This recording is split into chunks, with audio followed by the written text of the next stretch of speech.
No, thank you. Thank you. And thank you for that very kind, generous introduction. Hello, Yorktown.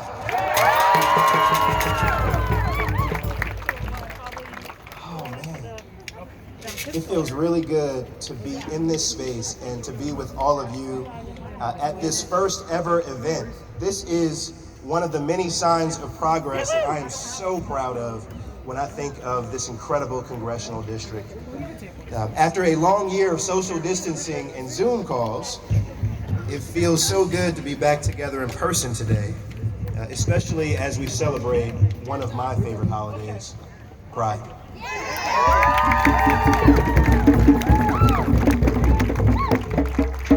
Let me just give a shout out to all of the incredible dignitaries here with us today. These are my friends.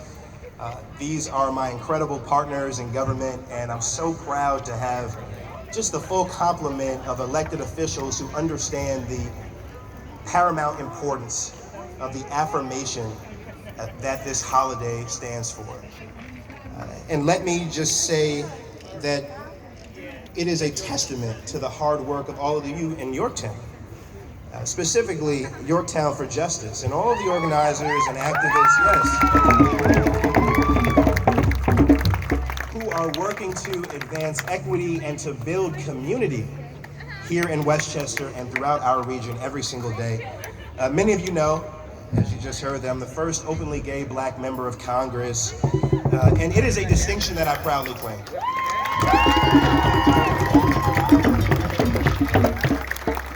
But it was not all that long ago that I did not think someone like myself could get elected to the United States Congress. That's just a fact. As I said on the floor of the House during discussion of the Equality Act, to grow up poor, Black, and gay is not really to see yourself reflected anyway. Until now, I guess. So the representation and the visibility I bring to this work is not lost on me. It is instead a responsibility that I take quite seriously. And I know that it has been helpful to other people because I get messages from so many of you and across the country and throughout the world. And while I'm honored and proud to be the first, it is not lost on me that there is great diversity within the LGBTQ plus community, right? I mean, I'll just think for myself, I'm not just gay, I'm Black, I'm a millennial, I'm an attorney, I'm a proud progressive member of the United States House of Representatives. All of these things together make me who I am, and they make you and your various lives who you are. The fact is, there is no one LGBTQ plus experience. Our stories and our identities are as broad and diverse as can be imagined. But we share something powerful, right? It is the experience of living in a world that oftentimes can feel like it wasn't made for us. Sometimes that has required creating our own systems and structures and demanding a seat at the tables where decisions are made about us. And I'm really proud to be part of that and also to be the product of that, because I recognize that there are a lot of people, including many of the folks in this audience, I suspect, who did the work to help me get to this place. So thank you.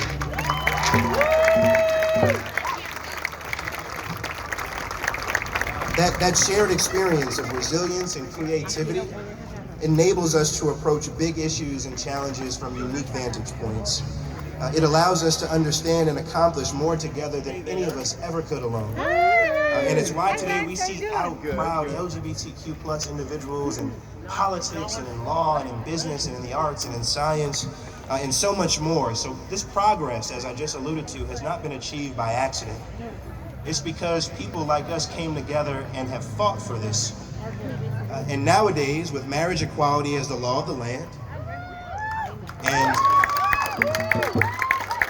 and members of the community represented in pop culture and the media, it is easy, I think, for folks to mistakenly come to the conclusion that our work is finished.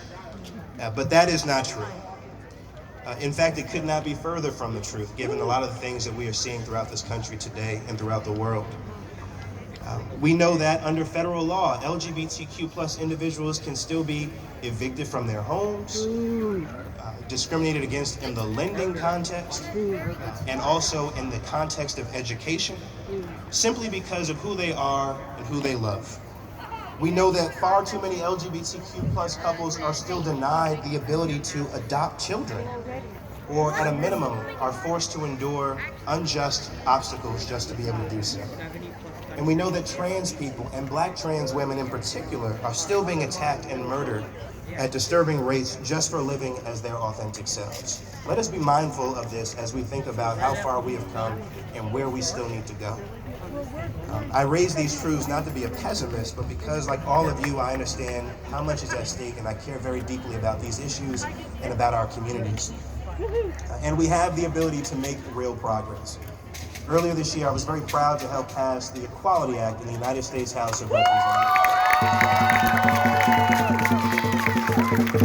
Now we need to do everything we can to pass it in the United States Senate and to get it to President Biden's desk for his signature. It would not be a panacea for the injustices and the inequities that members of the LGBTQ plus community experience, but it would still represent a major stride forward for the community. And that's why I'm going to keep fighting tooth and nail to get this thing done. I know that these fights are not easy, but anything worth having rarely is.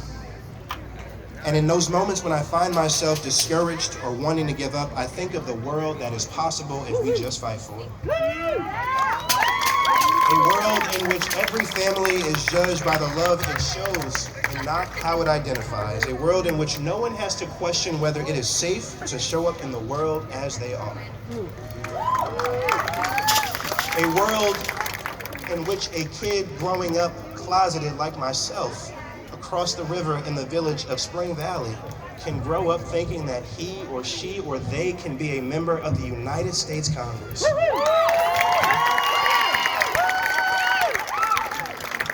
This is the world I want. It is the world I dream about, and I have no doubt that with your help, we will make it a reality. Thank you so much.